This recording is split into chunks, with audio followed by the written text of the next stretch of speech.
There's something else here that I really want to, I've been dying to get into with you a little bit deeper, so I hope it's all right.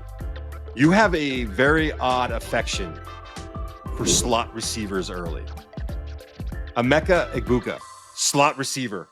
Let's put him, and I know other people have done this. I know I'm in the, and it's not just you.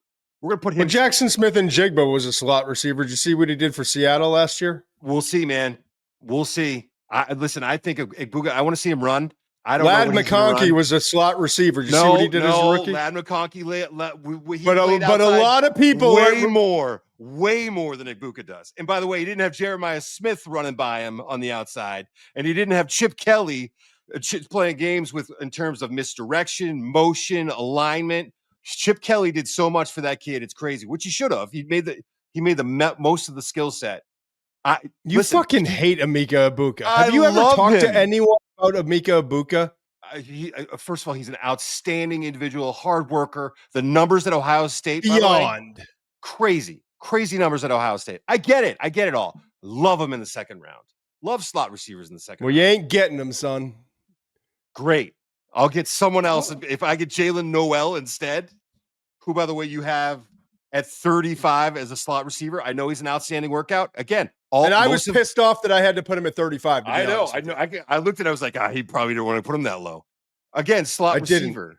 Luther Burden, I think you have a little bit lower. I have the same concerns with Luther Burden that Let me tell you about when you say slot receiver. Yeah, I got it. But we're rolling out 3 and 4 receivers in the NFL almost every single day. Correct. And so my slot receiver is 5'10" and a quarter, 194 pounds, built tough and sturdy. Yep. He runs this is Jaylen Noel, runs a 4.39. His tape awesome. His tape is pristine. Awesome. His routes, his understanding of zone, his ability to uncover with his feet. Give me one. Doesn't need to be big and physical. He does it all the time.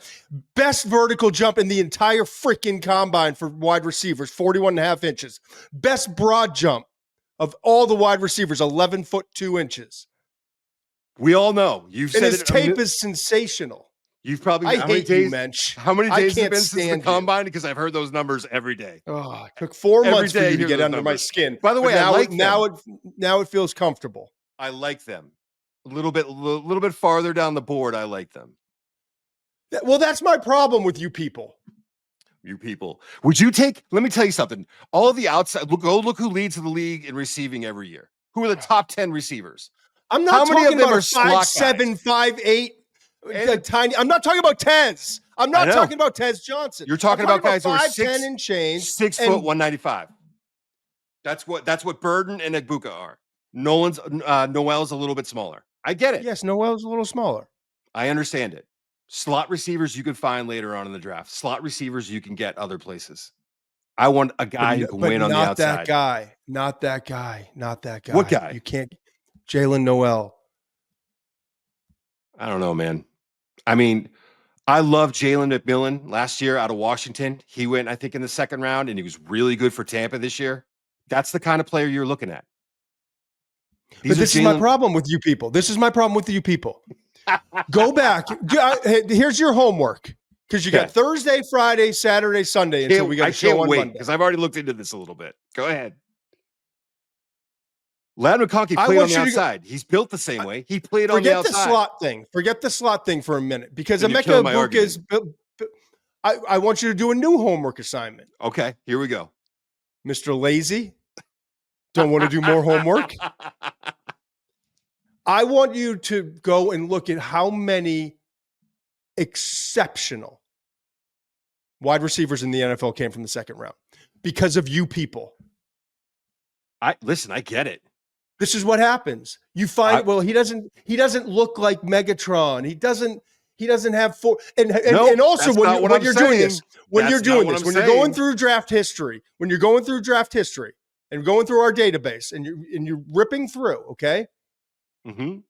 I also want you to look at how many people who either looked the part, what I'm saying, or blazed a beautiful number.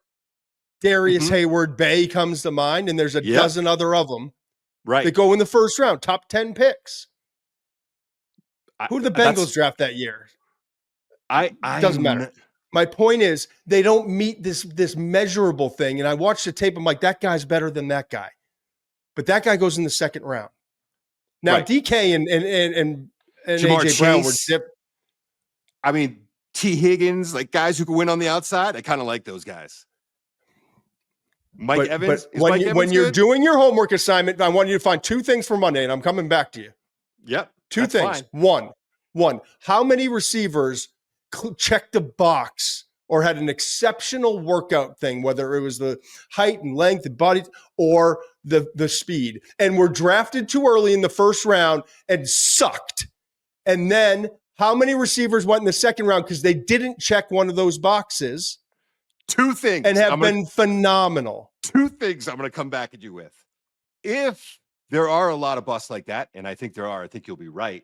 Why do teams keep taking chances on those kind of players? Because they are difference makers. Because when you can find that guy who wins on the outside. But they're not if they can't catch the ball or get open. I understand you miss. I understand you miss a lot. I get it. But if you find that guy who's got that size and speed who can win on the outside. Listen, Trey Harris is about 5 pounds heavier. Ran a lot slower, but wins on the outside, man. Give me Trey Harris. Wins on the outside. In the second round. Ahead of Ibuka. Yes. Yes. I want to see him run, 4.5 too. You always, by the way, you're always saying, why didn't this guy run at the combine? He's hiding. No, Ibuka's supposedly going to run. No, he's not hiding. He played a national championship and won it like 8 days earlier. Fine. I want to see the 40 schedule. Time. Supposedly he's going to run in the low 4.4s. I'm telling you right now, he's not a burner. Yeah, he will. He's an Ohio State wide receiver. Where do you think he's going to roll out a 4.5 with a piano on his back? All right, a couple other things. I want to see it. This feels like home. You're doing the best version of you, pissing me off.